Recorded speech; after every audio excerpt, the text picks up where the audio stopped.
అమ్మడ దూరంలో ఆధునిక విద్య.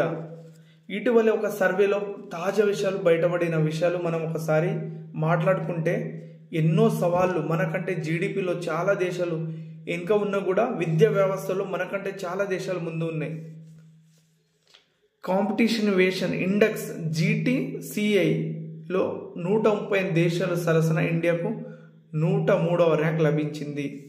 దక్షిణాఫ్రికాకు 68. మనకంటే చాలా దేశాలు సాటి బ్రిక్స్ రాజ్యాలు. చైనా 40వ ర్యాంక్ దక్కించుకుంది. రష్యా 52వ ర్యాంక్ దక్కించుకుంది. దక్షిణాఫ్రికా 68వ ర్యాంక్ దక్కించుకుంది. బ్రెజిల్ 69వ. పోల్చిన GTCIలో భారతవని బాగా వెనుకబడిపోయింది. మనం చాలా వెనుకబడ్డాం.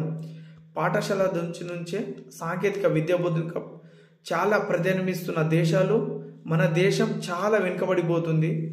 మన దగ్గర సరైన ప్రభుత్వ స్కూల్లో కంప్యూటర్ కానీ బడులు కానీ సరైన లేవు.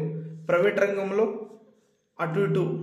కానీ మనకంటే చాలా జీడిపిలో తక్కువ ఉన్న దేశాలు మనకంటే చాలా బాగున్నాయి. మన దేశం 103వ ర్యాంక్. అంటే దీన్ని బట్టి మన విద్యా వ్యవస్థ ఎంత వెనుకబడిపోతుందో, మన రాబోయే కాలంలో మన పౌరులు ఎంత వెనుకబడిపోతున్నారు. దీన్ని కంటిన్యూ ఇలా చేస్తే మన ఆర్థిక వ్యవస్థపై, తర్వాత రాబోయే ఇండియాపై, మన వృద్ధిపై ఇది చాలా పెద్ద దెబ్బని అనుకోవాలి.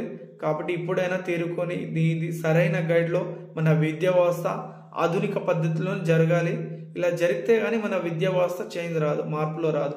మళ్ళీ పాత రోజులు లెక్కనే పోతే మళ్ళీ రాబోయే రోజుల్లో ప్రపంచం దూసుకుపోతుంది, మనం వెనుకబడిపోతున్నాం. మనం కూడా ప్రపంచంతో పోటీ పడాలంటే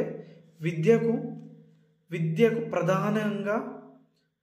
ప్రధానంగా సపోర్టు గవర్నమెంటు చాలా ప్రభుత్వాలు లైట్ తీసుకున్నాయి. కానీ విద్యా వ్యవస్థ అనేది మన పునాదిలాగా బలంగా ఉండాలి. ఆ బలంగా ఉంటేనే మన ప్రపంచ దేశం ధీటుగా ఎదుర్కొంటాం.